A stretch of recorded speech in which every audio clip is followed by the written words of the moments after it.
It's great to be here. It's quite an unusual treat for me, actually, to be the one on the stage, because usually as a speechwriter, you're the one kind of hovering at the back of the room, watching anxiously as your speaker mangulates your carefully prepared words. So today I have no one to blame but myself.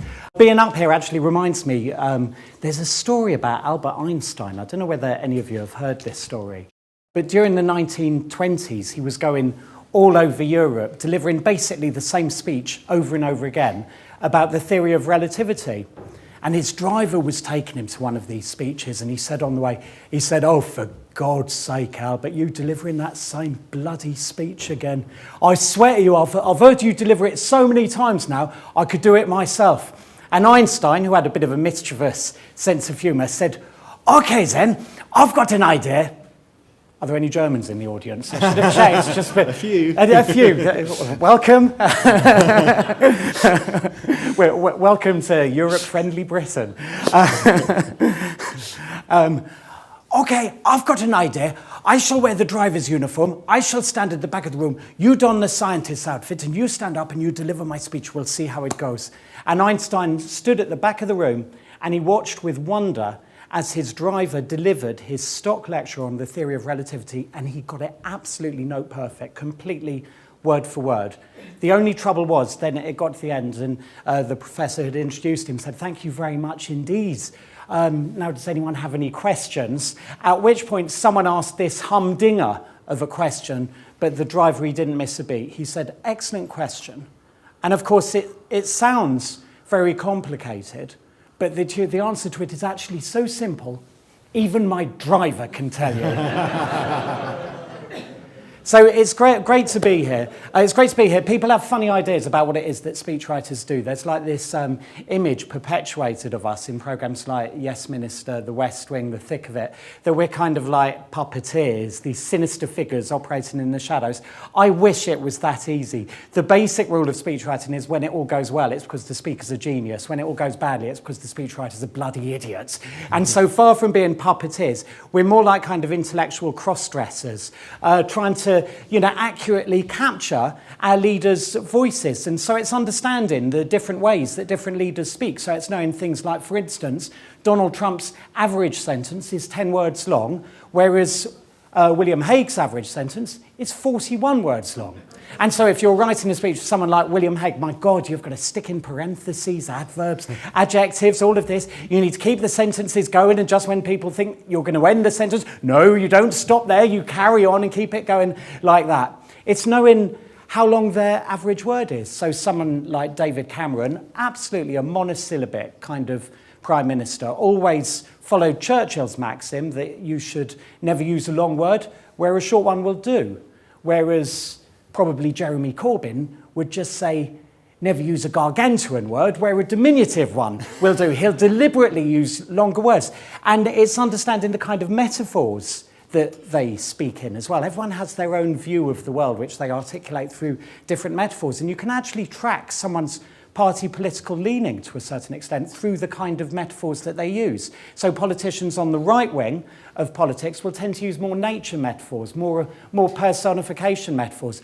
And so talking about things like the heart of our communities, it's in our DNA, Britain standing tall in the world, whereas politicians on the left will use metaphors instead more about war and conflict. And so it's the NHS is under attack and we've got to fight for our rights. This kind of language. So this is something of the speechwriter role, understanding the different ways people speak, but also it's understanding the secret language of leadership. And this is what I'm going to talk to you about in more detail now, because the wonderful thing is that there is a secret language of leadership. It's something we all used to learn in schools back in ancient Rome, ancient Greece. It was a core part of the curriculum. It was in London right the way through to the 19th century. It was possible to get a free education in rhetoric, but not in maths. Such was the importance that was placed on the topic. Now, of course, this has slipped from the agenda, and we find instead power being concentrated amongst a small elite around the world. And so what I'm going to do, what kind of my mission is, if you like, is spreading these secret tricks of the trade. And so I'm going to share with you 6 tricks that you can all use to sound instantly like leaders. Right, stop, listen. Okay? Got that? Paying attention? Look left, look right, look centre. 3 breathless sentences. How do you feel? Distressed? Anxious? On edge? As well you should. I'm mimicking hyperventilating. This is an ancient Roman rhetorical technique. They used to call it a syndeton way back when. We speechwriters still call it a syndeton. But veni, vidi, vici. We came, we saw, we conquered. Friends, Romans, countrymen. It's still used to this day. David Cameron used to use it all of the time. Broken homes, failing schools, sink estates. What about this guy? Education, education, education. Ein Volk, ein Reich, ein Führer. You see how the hyperventilation, it speaks to the instinctive part of the brain, and it says urgent. It commands your attention instantly. It's the authentic sound of fear, and it makes people's ears prick up. Why 3? 3 is the magic number in rhetoric. They used to call it tricolon back then, which sounds like a weird part of the digestive system, but it's actually just putting things in 3, because when you do, you sound more compelling, more credible, more convincing, just like that. So 3 is the magic number. So that's the first technique, 3 breathless sentences. Then 3 repetitive sentences. We shall fight them on the beaches. We shall fight them on the landing grounds. We shall fight them on the streets. I have a dream that ... I have a dream that ... I have a dream that ... I'm not asking 10 pounds. I'm not asking 8 pounds. I'm not even asking 7 pounds. You see how the repetition has the effect of sweeping you along? It conveys emotion. It has a pull to it.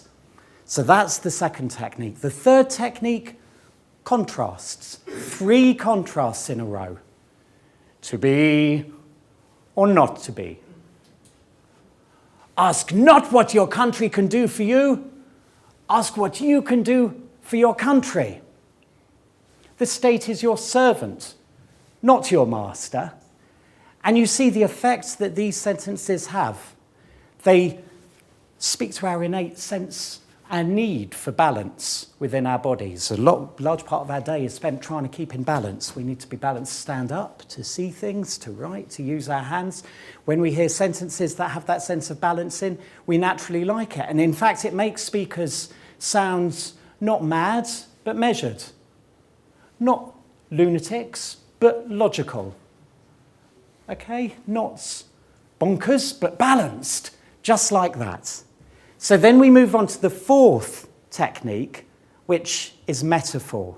Now, metaphor is something which we typically associate with highfalutin poetry or things like that, but it's all around us. We use metaphor on average once every 16 words. It's very hard to speak for very long without reaching for a metaphor at all. Our conversation is littered with metaphors, scattered with metaphors, you might say. And each metaphor that we use, we do so with very deliberate persuasive effect. Some metaphors are designed to entice people closer. Some metaphors are designed to make them recoil. And you see them all over the place, whether you're talking about the financial storm that implies that financial crisis was an act of nature, not the fault of greedy bankers, ineffective regulators, and timid politicians. Or the Arab Spring. How about the Arab Spring? The Arab Spring, where we've got prospects for renewal, rejuvenation, regrowth. These are lies, aren't they? Metaphors are lies by definition. The formula for a metaphor is X equals Y.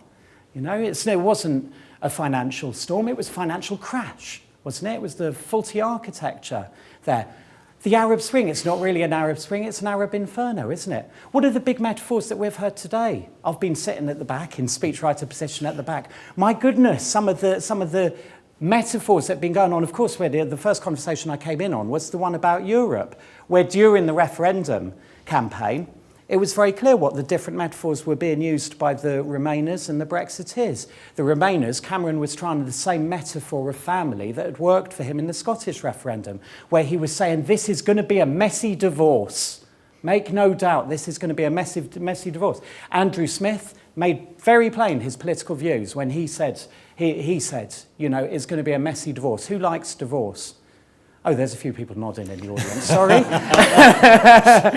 Who'd have known? You can never predict exactly how people are going to take it. But that was the line that Cameron was going for. No one really wants a divorce, and he was using that with very deliberate point. Boris Johnson and the Brexiteers were using the metaphor of a car spinning out of control, the European Union as a car out of control, where we were sitting in the back. Absolutely couldn't get our hands on the driving wheel, where I think he said something like, and the driver's a Lithuanian who can't speak English, or something in classic charming Boris language like that. So what the argument we were hearing today was between hard and soft Brexit. Rosa's response to that I thought was absolutely spot on. What the hell are we talking about? This is something that's been put about by people who want a soft Brexit. No one wants anything to be hard. Apart from, again, some people are shaking their heads here. I can see, you can never predict how audiences are going to go, can you? But really, people will veer away from hard decisions in life. So what are the Brexiteers saying? They're saying they want a clean Brexit, again. And so you see, whoever wins the metaphor, whoever wins the argument of the metaphor, will win the argument. It was very interesting there, listening to what David was saying about the way that we think in education, about destinations for children. I was Alan Johnson's speechwriter when he was Education Secretary. And there's very clear language about education, which differs actually depending on who you speak to, you know? And so I found that people at the Department for Education would often speak about the education system as if it were a machine that they had to drive and accelerate. Yeah? And so, of course, this is great for the civil servants because they want desperately to be in control of this thing. I always found speaking to people who actually work within the educational profession, they were instead speaking about journeys, moving forward, helping children escape the shackles of a poor upbringing, helping them move towards enlightenment, illumination. I always thought the image that best captured the teacher's view of education was that of the philosopher emerging, blinking from the cave. And of course, it's a journey that doesn't end really, or at least we don't like to think about how it ends. So that's the fourth technique, metaphor. We plant an idea in people's minds, hope it takes root, becomes embedded, will grow, will blossom. But we need to save some room for technique number 5, which is exaggeration. Exaggeration. Anyone who listened to either of the sides in the EU debate will have been very familiar that both sides were exaggerating.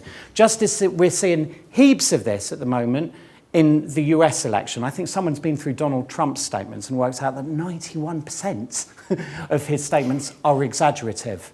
I might be exaggerating saying that, but I'm pretty sure that that's what it said. And so it's talking about, I will not sleep until I know that every child in this country gets a great education. And we'll do everything in our power to make sure every child can fulfill their potential, regardless of whether they went to Eton or to Harrow. And then we end on point number 6, which is a rhyme. It seems extraordinary to believe, but people are more likely to believe something is true if it rhymes than if it does not rhyme. And this is what linguists talk about as the process in fluency of language, that giving someone a sentence which is long and has long, unintelligible words in there, it's kind of like giving them a steak and asking them to swallow it, whereas giving them a nice little rhyme is like inviting them to the House of Lords and giving them a glass of champagne, frankly. It just goes down an absolute treat. And so you find here that a lot of fallacies are dressed up as rhymes to make them sound more credible. So I remember, in fact, when I was working at the Department for Education, that guidance went to the 24,000 schools in England and Wales saying, can you stop teaching this rule I before E except after C? Because it's just nonsense. There's something like 44 examples of words where it's true, 950 examples of words where it's not true. So you could say it's ancient, deficient, and not backed up by the science. And that's where we end. These are the 6 techniques to sound like a leader. Why do they work? They work because ancient rhetoric says they work, and they work also because now we're knowing more and more about neuroscience as well. And so we can see why some of these things work in the brain. We can actually see the effects that it has on the brain when people are listening to language. And some of this stuff that's coming out now, the research they're doing, is astonishing. Like there was one study that was done on people's attention spans in university lectures, where you'd expect people to be at their most cerebral, and it found that their brain activity levels were actually lower during university lectures than they were when they were asleep. Lower. Lower. Not the same as, or, so there we go. And just to prove the point, I'd like to invite anyone in the audience now to throw at me the most absurd argument you could possibly make, and I will in a kind of whose line is it anyway sort of way. Oh, God. So someone's prepared at the back. Go on, go for it. Britain should leave the EU. Britain should leave the EU. Oh, God, that's, yeah. So Britain should leave the EU. Massive expense accounts, bungling bureaucrats, excessive regulation. Do you think it's right we concede power over our employment laws to Brussels? Do you think it's right that the ultimate arbiter of our economic policy sits not in this country? Do you think it's right that our ultimate leader is a president that I bet half the people in this room have never even heard of? Europe isn't helping us move forward. It's making us move backward. Instead of looking out to the world, we're looking in. And this isn't good for Britain. It's terrible. We're shackled by the burdens of European bureaucracy. And I tell you, when we've left the European Union, Britain will once again be able to take its rightful place at the centre of the global economy. The whole world will be looking to us for inspiration, taking advantage of our great ideas, ingenuity and inventions like they always have through history. So to those who think we should stay in the EU, my message is simple. Fuck you! Thank you very much.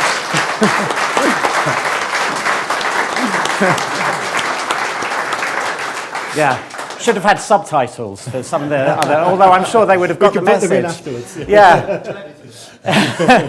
I mean, that's like a fun exercise. But the point here actually is a really serious one. That like I mentioned at the beginning, this used to be on the curriculum, and it was on the curriculum for a reason. That the view was that we couldn't possibly have a fair society, fair legal systems, or fair democratic systems unless everyone had an ability to articulate themselves. And when you see at the moment what's going on, not just in the States, where basically we've got two New York multi-millionaire elitists battling out with each other, but also when you look at the nature of what we had in Britain during the European referendum campaign, where you've got two old Etonians who are basically spearheading both arguments for us to be in or out of Europe. It's no accident that Etonians have the prominence that they do in our public life, because Eton is the one school in the country that really, really, really still takes this seriously, to the extent that I don't know whether any of you have seen, but a couple of years ago they invested 18 million quid into a new debating chamber. They take this very seriously indeed. And it's a tragedy, really, when you think about all of the big issues that have been dealt with in the world. You know, from climate change to terrorism, to increased migration, to poverty, disease, all of these things. It's appalling that power in the country really is being concentrated to so many. So this is really what I believe in, just so powerfully. I'm trying to struggle with what exactly you could call this initiative, and I don't know, the best word I can come up with is probably democracy. What do you think? Thank you very much.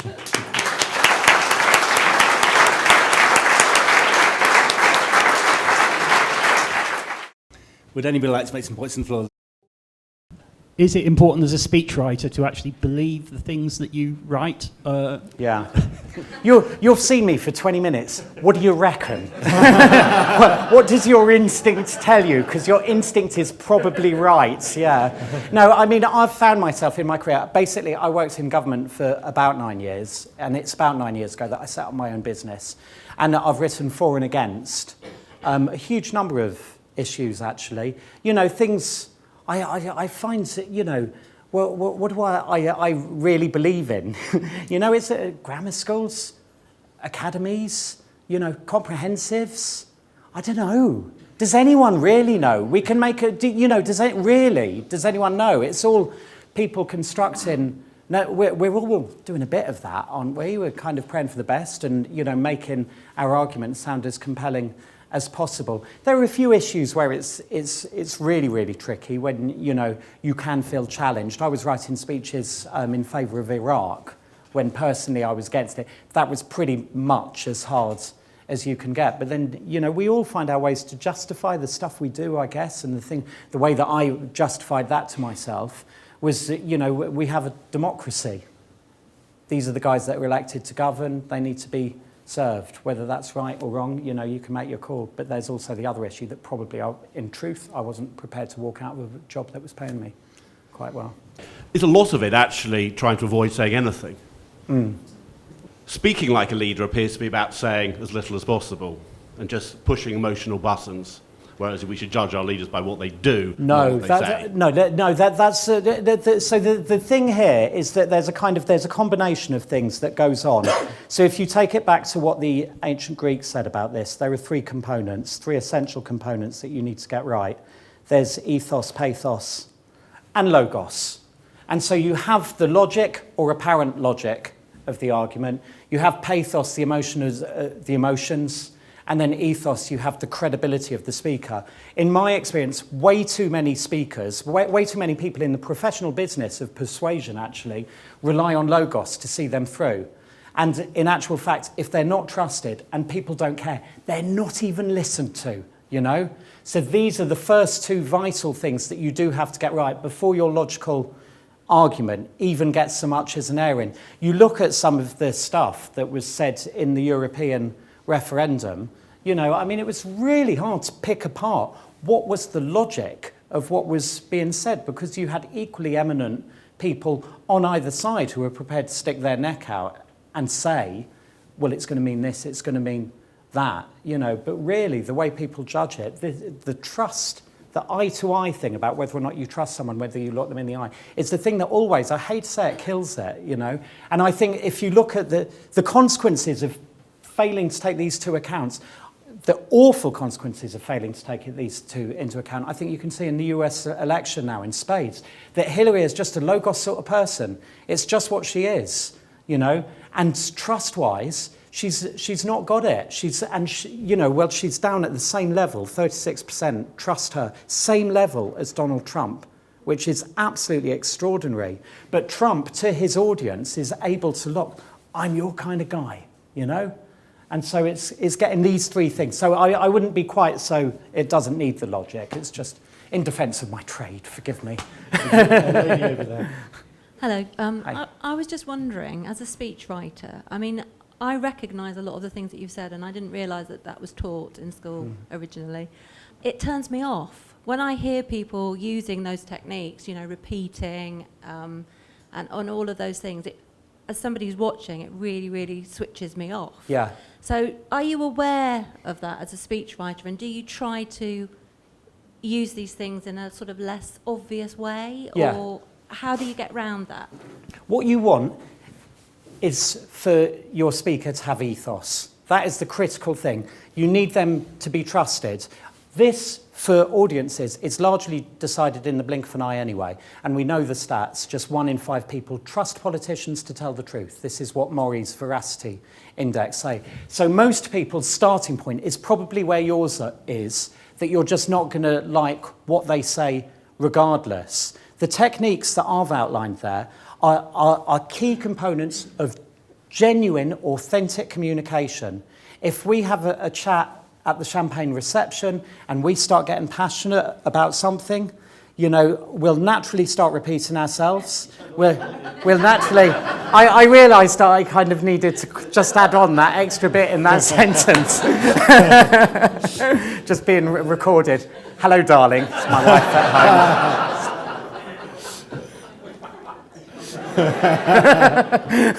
home.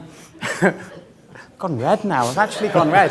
But we'll authentically use these techniques. All of the techniques that I was talking about are kind of like authentic manifestations of natural bodily conditions. So if someone's genuinely anxious, they'll genuinely start hyperventilating. And so this is natural, you know, like teachers will do it, you know, and pupils, what, sir? Me, sir? No, sir?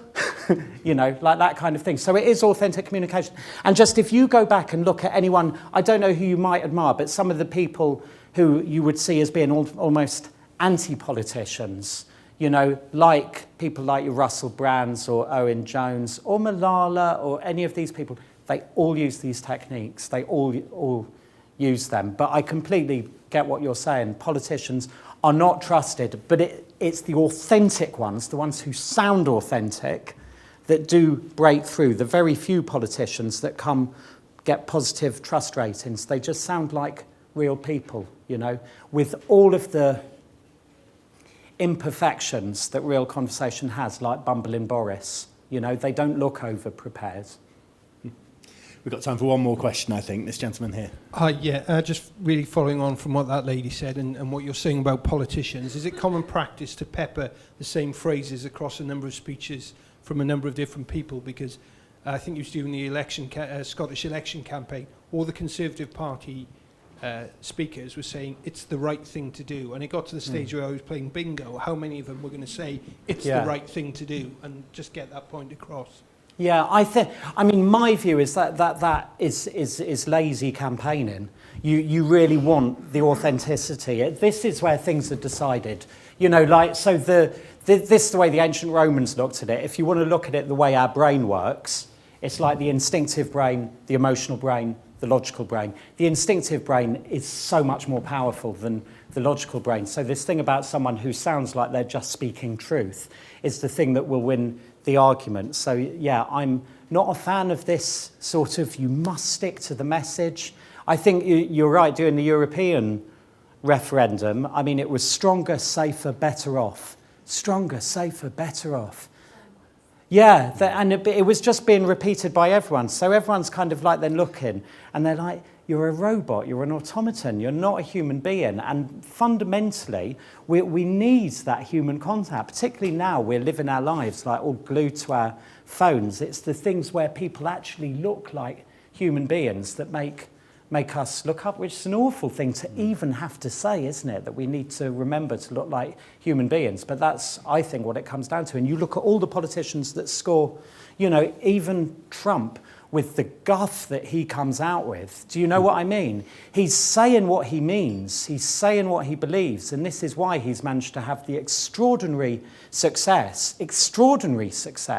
that he has done, bearing in mind the guff he's saying.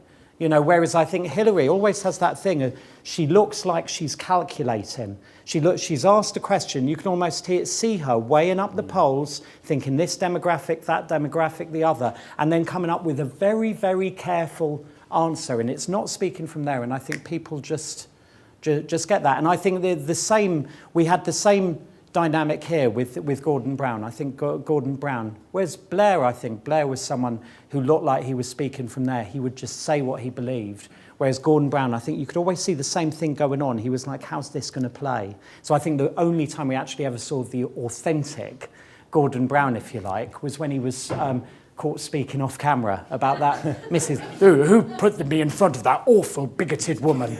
You know, yeah, Gillian Duffy. And that was the authentic Gordon Brown. And then, of course, it was exposed. He was like, oh, my God, I can't let people see the real me. You know, so he was like, oh, of course, I didn't mean to say that. And, you know, I have great respect for racists and, you know, all of this sort of thing. Or whatever his line was. It might have been carefully scripted than that, but not much more.